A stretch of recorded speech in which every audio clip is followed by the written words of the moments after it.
जय सिया राम। ओम नमः शिवाय। शिव शंकर दूल्हा बनकर पहुंचे थे पार्वती जी के द्वार, इसलिए मनाया जाता है इस दिन महाशिवरात्रि का यह त्योहार। तो चलिए आज हम इस वीडियो में बात करेंगे 11 मार्च 2021 गुरुवार को जो महाशिवरात्रि आने वाली है, उस दिन शिव जी की कृपा पाने के लिए हमें क्या उपाय करने चाहिए और कैसे पूजा करनी चाहिए उसके बारे में। यह दिन जो है वो शिव और शक्ति के मिलन के उपलक्ष्य पर मनाया जाता है और महाशिवरात्रि के दिन शिव और माता पार्वती का विवाह हुआ था। यह दिन जो है भगवान शिव की कृपा पाने के लिए बहुत ही शुभ दिन माना गया है। चतुर्दशी तिथि का आरंभ होगा 11 मार्च 2021 को दोपहर 2:40 पर और चतुर्दशी तिथि जो है वो समाप्त होगी शुक्रवार 12 मार्च 2021 को दोपहर 3:02 पर। 11 मार्च 2021 को महाशिवरात्रि के दिन बहुत सारे शुभ योग बन रहे हैं इस बार, और जो विशेष योग इस बार बनने जा रहा है वो है शिव योग, जो कि बहुत शुभ फलदायी होगा। पुराणों में एक कथा आती है जो कि मैं आपको सुनाना चाहूंगी। जो माता पार्वती हैं वो ये चाहती थी कि उनका जो विवाह है वो शिव जी से हो, और जो देवता हैं वो भी यही चाहते थे कि जो पर्वतराज कन्या पार्वती हैं उनका विवाह जो है वो भोलेनाथ से हो। तो इसीलिए जो देवता हैं उन्होंने पार्वती जी की मदद के लिए कंधर्व को भेज दिया, परंतु जो भोलेनाथ हैं उन्होंने अपनी तीसरी आंख खोलकर जो कंधर्व था उसको भस्म कर दिया।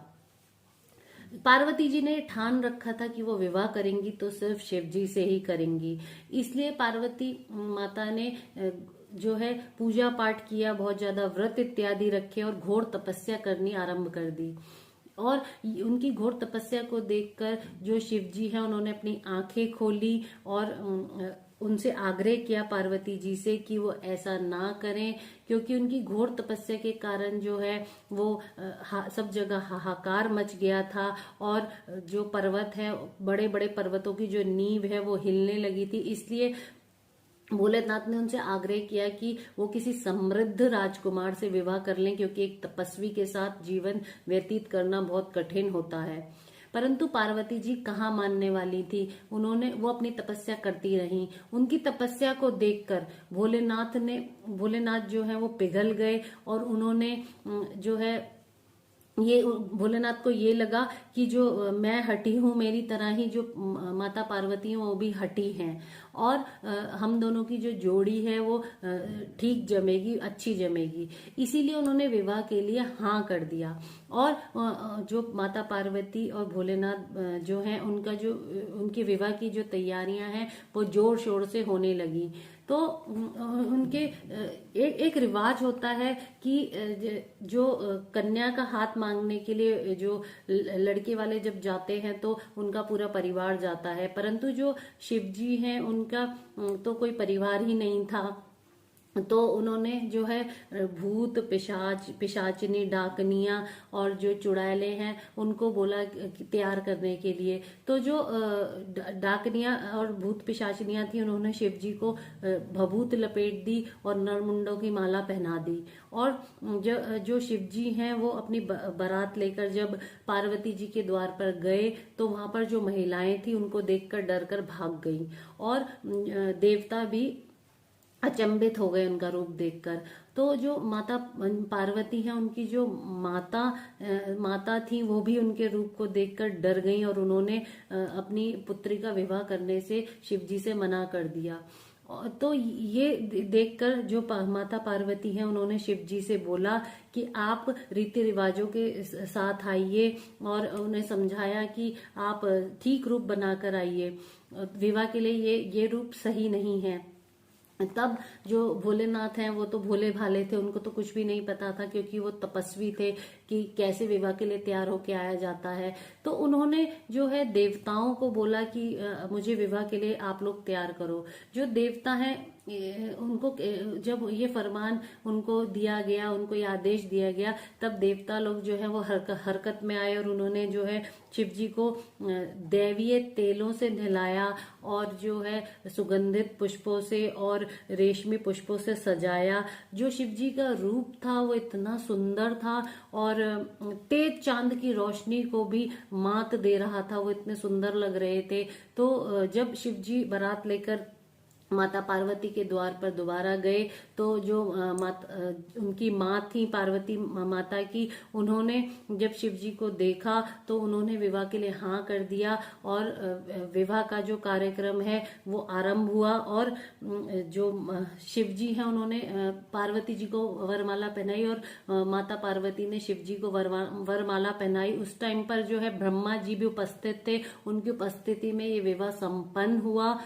माना जाता है कि जिसके भी विवाह में विलंब हो रहा हो या फिर कोई विघ्न बाधा आ रही हो, तो वो लोग जो है अगर इस दिन शिवरात्रि का व्रत करें और पूजन करें तो उनको मन चाहे जीवन साथी की प्राप्ति होती है और उनकी विवाह में जो विलंब हो रहा है या फिर आने वाली बाधाएं वो दूर होती हैं। और ऐसा भी माना जाता है जो शिवरात्रि के दिन व्रत रखते हैं उनको अश्वमेध यज्ञ के बराबर फल की प्राप्ति होती है।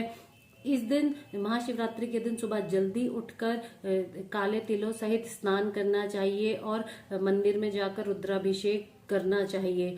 और क्योंकि इस दिन रुद्राभिषेक का विशेष महत्व है, रुद्राभिषेक करने का से विशेष फल की प्राप्ति होती है, बहुत शुभ माना गया है। अगर आप रुद्राभिषेक नहीं कर सकते हैं तो लोटे में गंगा जल लेकर जाइए और कच्चे दूध से शिवलिंग का जलाभिषेक करिए और उस पर अक्षत जरूर चढ़ाइए। शिवलिंग पर अक्षत जो है वो चावल को कहते हैं। और इस दिन जो है आप शिवलिंग का जो है पंचामृत से अभिषेक करिए और आप बेलपत्र चढ़ाइए। बहुत से लोग जो हैं वो बेल पत्थर चढ़ाते हैं जो कि कच्चे फल ही चढ़ा देते हैं, जो कि नहीं चढ़ाने चाहिए। क्योंकि भगवान जो हैं वो भावना के भूखे होते हैं, ना कि दिखावे के। और वो जो पत्थर के फल हैं वो वेस्ट हो जाते हैं, बेकार चले जाते हैं। जब आप लोग कच्चे फल नहीं खा सकते तो भगवान कैसे खा सकते हैं। तो मेरा आपसे हाथ जोड़कर अनुरोध है आप लोगों से कि प्लीज आप लोग बेल पत्थर चढ़ाइए, ना कि बेल पत्थर के फल कच्चे मत चढ़ाइए और कोई भी दिखावा मत करिए।